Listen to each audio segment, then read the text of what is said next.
How to put on a 13-ton stone hat. That's a nice-looking hat. Where'd you get that? Researchers say they figured out how Easter Islanders transported 13-ton stone hats across the island and placed them on top of 33 feet tall moai statues.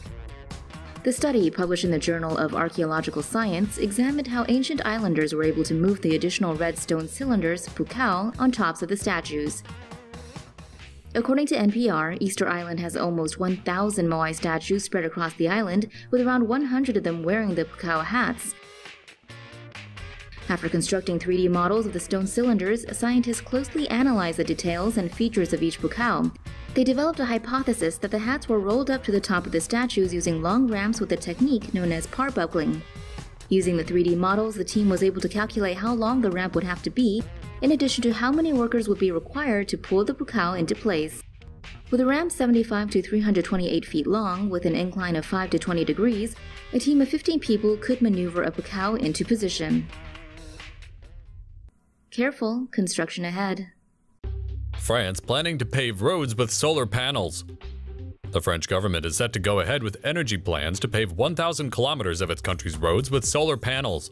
France's energy minister Ségolène Royal made the announcement last month, saying she expects tests to begin as soon as this spring.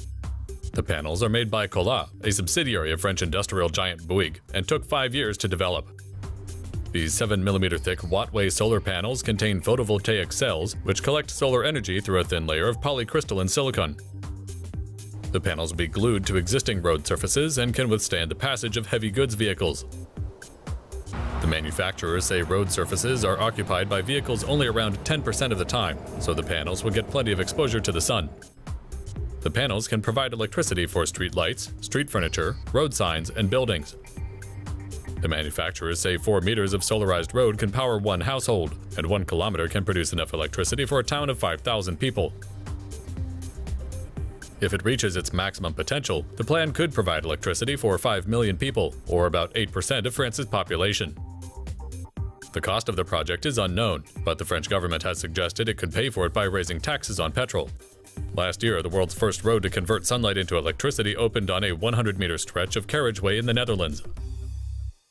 The biggest ever wind farm is set to be built off the British coast.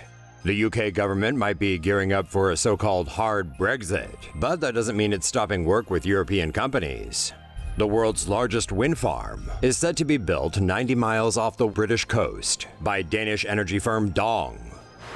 When completed in 2022, the wind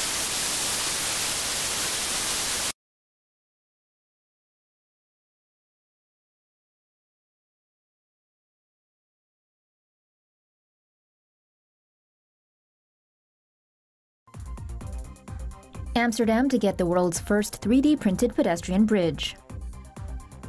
A Dutch startup company has announced plans to draw a steel structure over water in Amsterdam. Dutch company MX3D plans to print a bridge across an Amsterdam canal, with the project set to begin in September. The computer program plots designs while robotic arms heat metal to 1,500 degrees Celsius, around 2,700 degrees Fahrenheit, to weld structures drop by drop. This technique removes the need for scaffolding and people, as the robotic arms are supported by the very structure they are printing. This essentially means robotic arms will walk across the canal as a bridge is being created. According to the company, this technique could become standard on future construction projects, especially on high-rise structures that are more dangerous for human builders. Design for another major London skyscraper revealed. Plans have been unveiled for the construction of a skyscraper in the City of London, which would match the height of the city's current tallest building. A skyscraper to be named One Undershaft will become one of the tallest buildings in the historic centre known as the City of London, which is north of the River Thames. The 73-floor structure is intended to provide office space. It will host a public viewing gallery and restaurant at the top of the building, and a public space at the bottom. The building faces London's current tallest building, the Shard, across the river. Developers say the building will rise to the same height as the Shard, at 309.6 meters. The official completion date of the building has not yet been announced. However, plans are to put the building into use within the next decade. Saudi Arabia plans to build a $500 billion megacity. Looking for a new vacation destination? How about Saudi Arabia? No, seriously. The Saudi Arabian government says it plans to build a $500 billion megacity that stretches into Jordan and Egypt and is completely powered by renewable energy. The project is called NEOM and will measure 10,230 square miles, which is 33 times larger than New York City. One of the main goals of NEOM will be to diversify Saudi Arabia's economy in an attempt to move it beyond oil. The megacity will focus on industries such as energy and water, biotechnology, food, advanced manufacturing, and entertainment. The $500 billion will come from the Saudi government, its sovereign wealth fund, and local and international investors.